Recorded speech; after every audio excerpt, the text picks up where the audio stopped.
Welcome to Caregiver SOS On Air, presented by the WellMed Charitable Foundation, with nationally known gerontologist Carol Zernail and award-winning veteran broadcaster Ron Aaron.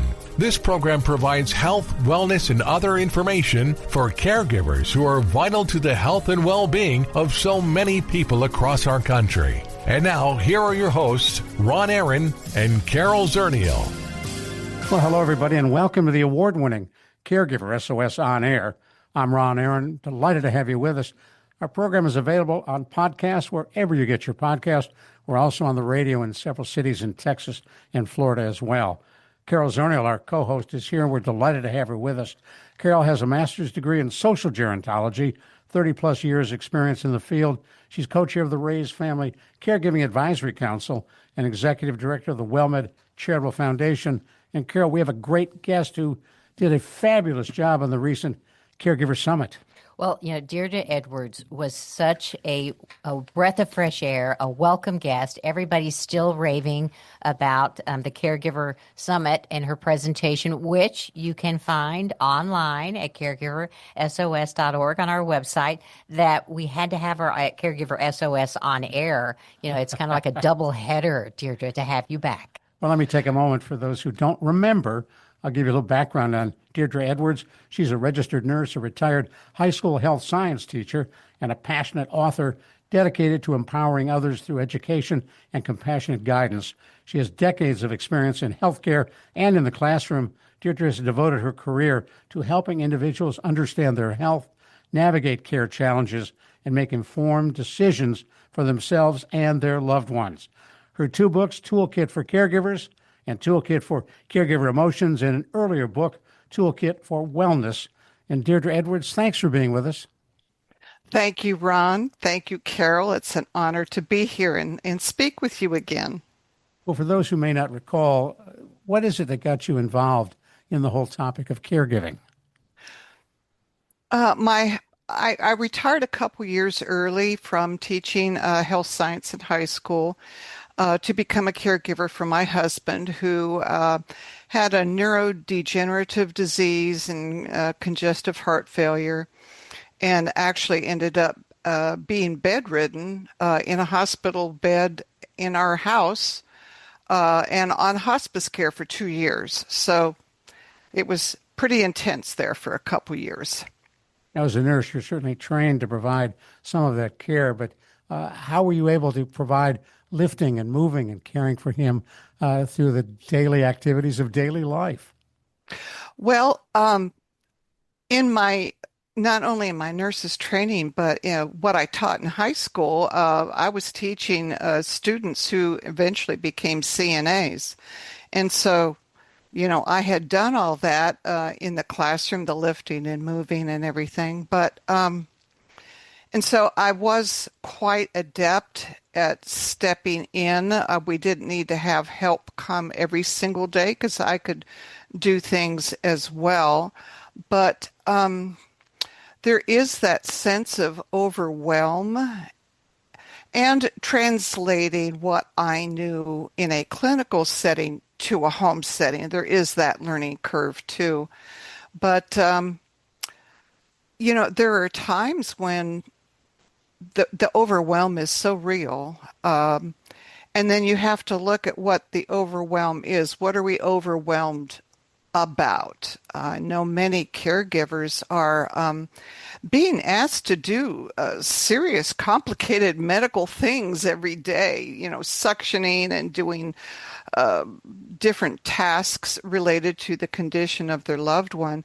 Some people may be overwhelmed with that level of skill that's being required of them. And I would recommend that they go back to their source of medical care, whether it be hospice, home health, or the doctors themselves, and make sure that they know how to do what they're doing.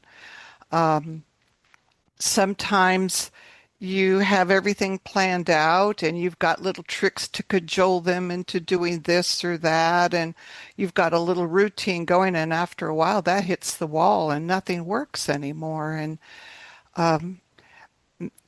something I've discovered recently, I didn't have this wasn't available, or I just wasn't aware of it. There is a Facebook group called Family Caregiver Support Group. I still follow it just to kind of see what people are going through. And day after day, people are saying, I'm so glad I'm in this group because I have a question. And then they'll do something. They'll say something. Well, what about this? My loved one has this and that. And then, 50 people will chime in with advice. What a wonderful resource. Well, that building of community, that's so important. But as I'm listening to you and I'm thinking about the lifting and the medical tasks and then the emotional toll that caregiving itself takes on you, I mean, they kind of feed into each other and make everything harder. You're doing a lot of physical stuff. You're tired. That makes the emotions more difficult. And if you're really stressed out planning and doing the caregiving thing, adding all of those nursing tasks, those physical tasks can seem insurmountable. Let's get your response in just a moment, Deidre. First, let me let folks know who may have just joined us. You're listening to the award-winning Caregiver SOS On Air. I'm Ron Aaron. Carol Zernail, our co-host, is here. We're talking with Deidre Edwards. When Nothing Seems to Work as a Caregiver is our focus. She's the author of several books, and we'll tell you more about that again and where you can get a hold of them. And Deidre, when things are well planned and simply don't work out, you can't just walk out the door and say, I'm done. No, you can't. And there's so many moving parts, and every situation is unique. I mean, I certainly was set up to be a caregiver because of my nursing and teaching background, but some people just Joe average on the street, they're walking in with none of those skills. Of course, that's why I wrote one of my books, Toolkit for Caregivers, because I thought, wow, if I had a learning curve, what about people with no background in medicine? So I, walk people through the different things. I mean, how do you change that bed without ever having the patient leave it? And, but, not everybody is necessarily cut out to be a caregiver. Maybe there are options for them that they aren't aware of. And again, this goes back to community, having conversations with your medical providers, in finding out resources. I was not aware of the area agencies on aging that exist across this nation and are such a tremendous resource for things like how can I monitor my loved one, or, tricks of the trade on how to deal with someone with Alzheimer's.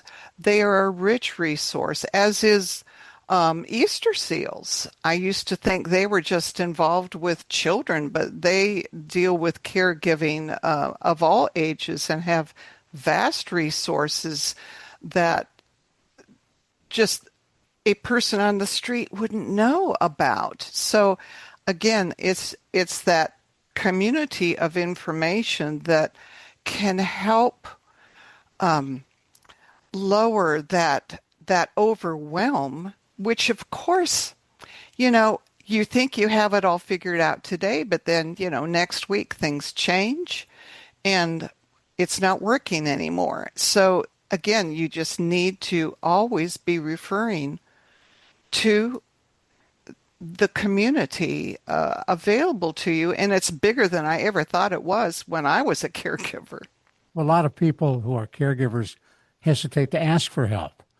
They don't want to ask the medical provider a question about, Doc, I really don't know how to do that.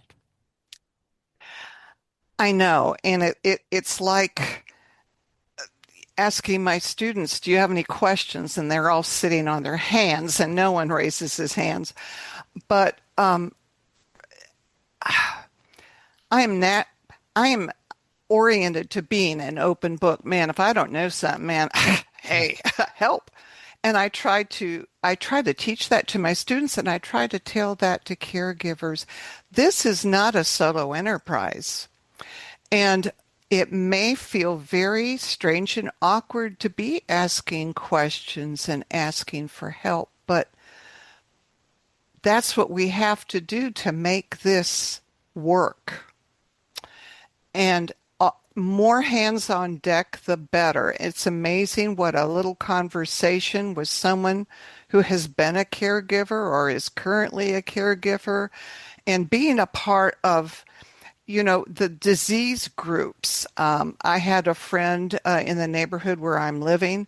He had a very rapid case of ALS, and his family immediately went into the ALS organization, and they were immediately presented with information and services and where to get information.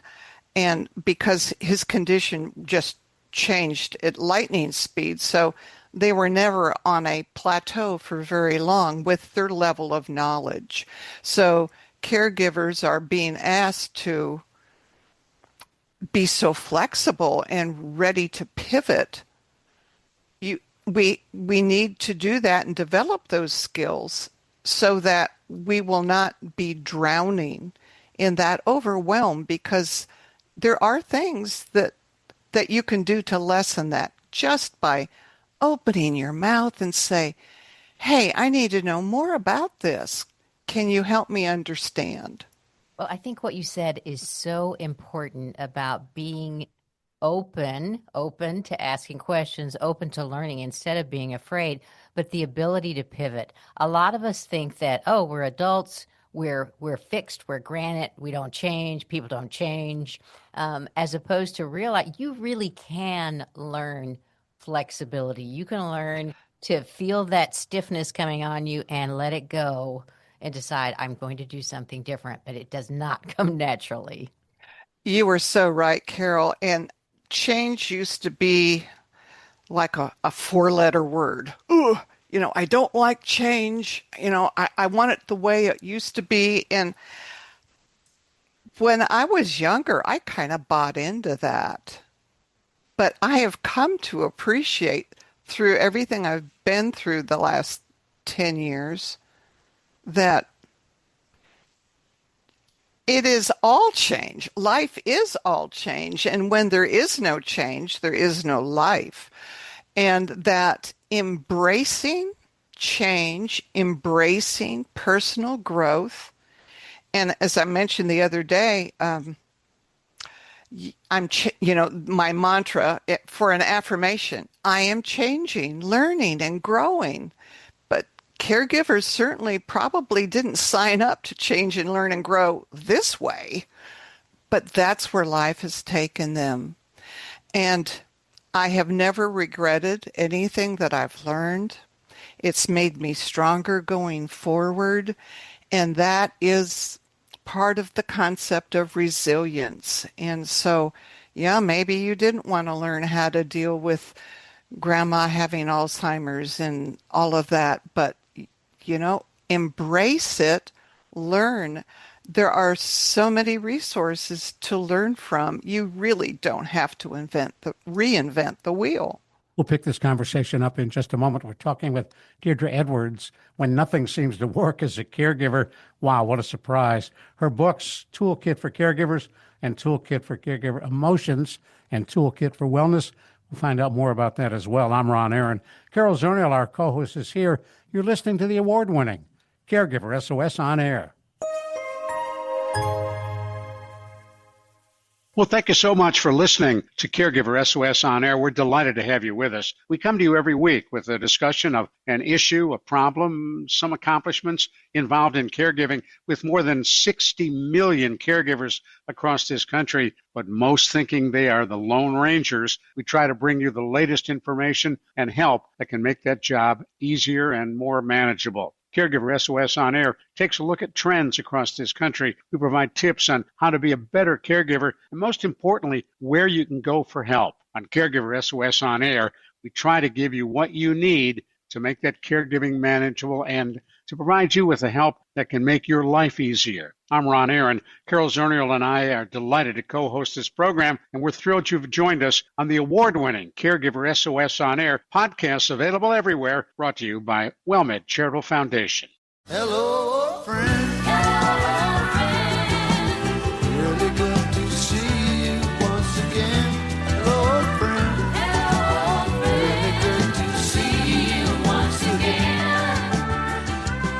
We're so pleased you're sticking with us right here on the award-winning Caregiver SOS On Air. Our podcast available wherever you listen to your podcast. We're also on the radio in several cities in Texas and Florida as well. Deidre Edwards is with us. I'm Ron Aaron. Carol Zernail, our co-host, is here as well. We're talking about when nothing seems to work as a caregiver. And the good news is Deirdre's got a couple of books that can really help. So let's work through those. Book 1, Toolkit for Caregivers. What's in it? And you mentioned that caregivers everywhere ought to get a hold of it. Well, thank you. Toolkit for Caregivers is actually 2 books in one. I mean, they're back to back in under one cover. The front book is opening the learning process to caregivers from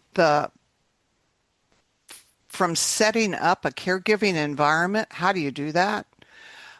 Different considerations based on the level of care, and then the actual skills of physically taking care of another human being. It was designed for total care. Not everyone is having to do total care or total care for someone who is bedfast, but so it's at the bedfast level, but all of those skills can be translated to people who can walk around. But the second part of the book is how to prepare for before, during, and after the caregiving time. So before, I talk about a lot of preparation, things that people could do days, weeks, years in advance to becoming a caregiver, such as having that family conversation, which needs to be revisited as things go along in life, and modified perhaps. Ideas on how to set up accounts, banking accounts and credit cards, just some conversations to have with different talking points. And then during the time of caregiving, I talk about trying to build up your community, emphasizing positive moments in the relationship, things that you can do to, I call it bring the party home, but I mean, we're not having a party when you're caregiving. It's a serious thing. But I mean, I literally had the choir Christmas party at my house that first year because I wanted my husband to be a part of it, and people kind of filed in and out of the room, and they had dinner with him, and the rest of us were all over the house, and it was great. But on some level, you can maintain the things that were of interest, and I go through things that discuss how you might go through family pictures or listen to favorite music. And then after, I actually walk people through things they might find for in times of death and dying. That period of transition that people will go through, and how families may address that, things to look for. People always want to say, oh, I want to be with them on their last breath. Well, sometimes that doesn't happen, and how to look at that, and maybe the person was more comfortable being alone, just different things to consider. And then I talk about the business side of dying. People are left with, you can't grieve, you've got to do this, you got to go to the bank, you got to do all of this stuff. what do you do? How do you know where to go? I have a simple little one-page checklist for the business side of dying that can dovetail with maybe your legal counselor who could help you through things, or you can just, do this on your own. And then I go into early grief and how to potentially approach that with an open mind, understanding that you have suffered a great loss, and how you might approach processing that, and how you can open your heart to taking the next breath when you may not even want to do that. My mother used to say after my dad died, she had cared for him, he had dementia, that many a night in bed, she knew he was there. She could feel his weight. Yes, yes. Common, I understand. Yes, yes. Life goes on after death, and love goes on on different dimensions. It's hard to appreciate that until you experience it yourself. They were married for over 60 years. For such a long time. Yeah. Yeah, but that leads me to, your next book, Toolkit for Caregiver Emotions. That last phase is very emotional, but really the whole caregiving experience. What's different about that particular book about caregiver emotions? I wrote that because actually, when all was said and done, that was the part that got me the most. And I think it got me because of so many things. Caregivers are usually watching the final act, and you see your loved one deteriorate and all this, and there's all that to go through. But a lot of my emotions were negative, and who was I to feel resentful? You were angry at him for being sick. Yeah, angry, perhaps. We had seen this. This had been happening. There was a long walk up to where he finally landed, but just a lot of emotions that were negative. The anger, the feeling that I was being selfish by having pitying thoughts for myself, and then guilt. Oh my gosh, the guilt. Even though, you say, okay, I'm going to go do something for myself. I've got things covered. There's somebody there taking care of him. He's safe. I'm going out to lunch with some friends, and you're driving down the road and you're just filled with guilt. Dang, I can't even enjoy lunch with my friends because of all this other stuff. So I thought, okay, I'm going to address this. And so I go through, the major emotions, the resentment, the guilt, the anger, and giving caregivers an idea where those things are coming from, and that it's normal. You can talk about it. You aren't a monster. And there are ways, coping techniques to get through all of that. And then that led to the second part of the emotions book, which is about ways to build up your resilience, build up your village of people you can reach out to for help, like we talked to about earlier, and just how to keep going. Yeah, my mom would say after Dad died that nobody calls her anymore.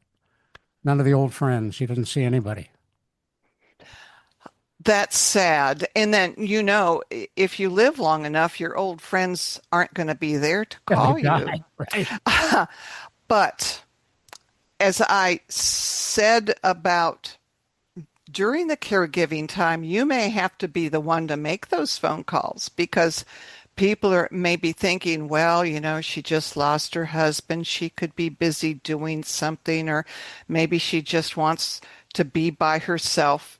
Chances are people don't want to be by themselves. But again, you're just going to have to power through and call somebody first. Shoot them a text. hey, I've got the teapot's on. Come over. Let's have a conversation. Perfect. It's a perfect space to say thank you. How do we get a hold of your books? Toolkit for Caregivers? They're all available on Amazon. Perfect. And, yeah. Thank you. You're welcome. Deidre Edwards, thank you so much. Carol Zernail, thank you.